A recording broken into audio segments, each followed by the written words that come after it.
E aí, pessoas interessadas na descrição matemática da realidade objetiva, hoje o tema da nossa aula será o movimento circular e a transmissão desse movimento, além da classificação dos diferentes tipos de movimentos circulares que nós temos. Tá? Eu sou o Guilherme Silva e vamos aí, pessoal. Primeiramente, o mais importante é a gente exemplificar tais movimentos em relação ao dia a dia. Tá? Eu posso pegar exemplos simples como o rodar de um pneu de um carro, aqui, tá? Ou então a transmissão desse movimento circular, transmitindo para um movimento contínuo por meio de uma roldana, ou também chamada polia, ou então analisar o ponto aqui das hélices de um ventilador, ou quem sabe um pouco mais além e analisar aqui, ó, o movimento da hélice de um avião. Esse exemplo aqui já foi utilizado pela Unesp, também pela FUVEST, né? Onde trabalhou até em termos de energia cinética. Ou então a gente pode falar do movimento de satélites ao redor da Terra, tanto os artificiais como a Lua, nosso satélite natural, ou então o próprio movimento de rotação da Terra e o seu movimento também de translação ao redor do Sol. Algo muito importante que a gente também vai analisar aqui é o movimento transmitido, aí, o movimento circular transmitido pelo uso de engrenagens, pelo uso de polias, pelo uso de roldanas ou então por meio de correias aqui, tá? Isso a gente vai analisar um pouco mais para frente. Então vamos lá, pessoal. Primeiramente, aí, para a gente analisar o movimento circular, eu preciso definir um sentido desse movimento. Claro que ele pode ser feito aí de duas maneiras, né? Eu posso definir um sentido horário e um sentido anti-horário. Como vocês podem observar aqui, ó, esse pneu aqui, ele está girando num sentido anti-horário. Isso para nós aí será interpretado como um sentido positivo do movimento. Claro que no sentido contrário, né, o sentido horário, vai se enquadrar no sentido negativo, tá? Isso vai ser bastante importante quando a gente for definir a velocidade angular. Tranquilo? Então vamos lá. Agora a gente vai analisar aí algo muito importante que serão as grandezas angulares. São as grandezas aí envolvidas na descrição do movimento circular. A primeira delas aí, o chamado ângulo de fase, representado pela letra grega φ, ou também pelo θ, tá? E agora a gente vai ter um ponto aqui muito importante, que é a medição, a unidade dessa grandeza.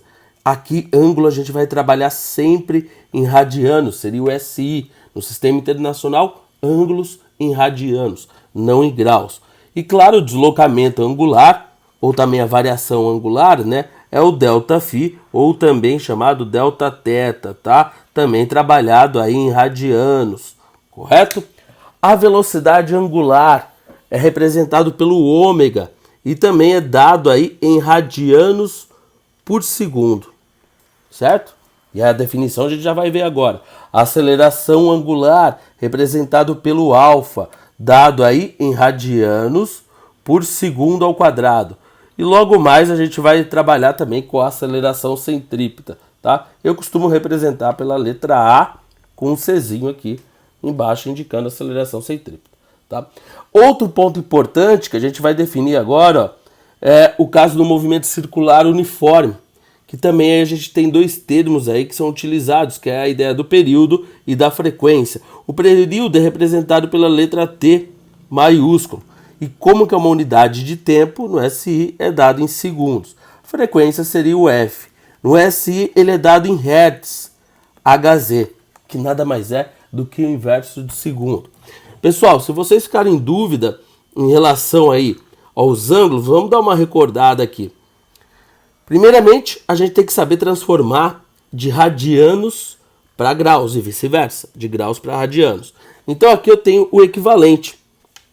Como que se dá então essa conversão? Tá aqui, ó. 180 graus é equivalente a π radianos. Ou seja, uma regrinha de 3 simples, você consegue converter graus em radiano. Outra questão muito importante que seria legal a gente abordar aqui, ó, seria a relação de transformação de grandezas escalares em grandezas angulares. e vice-versa. Como que seria isso? Por exemplo, um exercício te dá uma determinada velocidade. Falar de uma velocidade de 10 metros por segundo de uma partícula num movimento circular. Vamos supor até que esse movimento seja uniforme. E você precisa da velocidade angular dessa partícula. Como que você transforma da velocidade escalar para a velocidade angular? Simplesmente por essa relaçãozinha aqui, ó. Uma grandeza angular nada mais é do que a grandeza escalar dividida pelo raio, pessoal. Isso vale tanto para velocidade quanto para aceleração, tá? Isso vem da própria definição aí de radianos. Tranquilo? Ótimo. Então agora vamos analisar aí com maior riqueza de detalhes esse movimento circular. Tá? Vamos pensar aqui que eu tenho uma base, né, uma circunferência, e uma partícula está se movendo em cima dela. Então, primeiramente, como qualquer movimento, a gente precisa de uma referência. Aqui a gente vai trabalhar com um eixo de referência. Tá aqui, ó. Vou colocar ele aqui, né, partindo do centro da circunferência. Então, esse é o meu eixo de referência. Ele vai servir para eu determinar o ângulo de fase ou então os deslocamentos angulares que essa partícula vai sofrer. Então vamos supor que em determinado instante essa partícula se encontra aqui, ó. Então esse vai ser o nosso instante inicial. E ela está se movendo no sentido anti-horário. Então seria o sentido positivo aí adotado anteriormente. Então ela está aqui no instante inicial. E aí em relação à trajetória, em relação à circunferência, isso daqui me corresponde a uma posição inicial. Passado um certo instante, ela vem para esse outro ponto aqui, tá? Então seria meu instante final correspondente a uma posição final, tá? Então, primeiramente, em relação ao círculo, eu posso definir aqui, ó, inicialmente, um ângulo inicial, seria meu ângulo de fase inicial. Olha ele aqui, ó. Só traçar essa semi-reta, né, saindo do centro e ligando ali até a partícula. Então, esse daqui seria meu ângulo de fase inicial. Da mesma maneira que eu posso definir o meu ângulo de fase final, também saindo do centro da circunferência, indo ali em direção à partícula, correto? Então, esse daqui seria meu ângulo de fase final aqui. Olha ele aqui, ó. Meu φ final. Claro que já dá para perceber que ela teve aí um deslocamento angular. Como que eu calcularia esse deslocamento angular? Esse meu ΔΦ. Nada mais é do que esse meu φ final, né? Então vou colocar aqui embaixo, ó. Esse meu deslocamento angular é minha posição angular final, ou meu ângulo de fase final, menos meu ângulo de fase inicial. A mesma ideia que a gente já usou escalarmente lá anteriormente, né? Na cinemática escalar, no movimento retilíneo, tá? Então, a mesma coisa também a gente pode usar aqui, ó. Se eu pensar em termos escalares, eu tenho aqui um arco de circunferência, tá aqui, né? Ó, esse arco de circunferência corresponde também ao meu ΔS.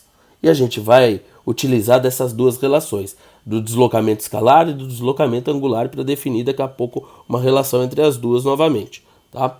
Então, ó, como que eu calculo a minha velocidade angular dessa partícula? Minha velocidade angular definida por ômega é meu deslocamento angular, meu ΔΦ, em relação ao tempo, tá? Posso abrir isso, né? Seria meu ângulo de fase final menos meu ângulo de fase inicial, dividido aí pelo meu instante final menos meu instante inicial. Lembrando mais uma vez que a unidade aí do ômega é em radianos por segundo. Não esqueçam isso. No SI, Sistema Internacional de Unidades. Vai ser bem importante essa conversãozinha aí, tá? Pessoal, uma característica aqui seria um tipo de movimento, seria o meu chamado movimento circular uniforme, que acho que você já tem uma bela noção associando aí com o movimento uniforme.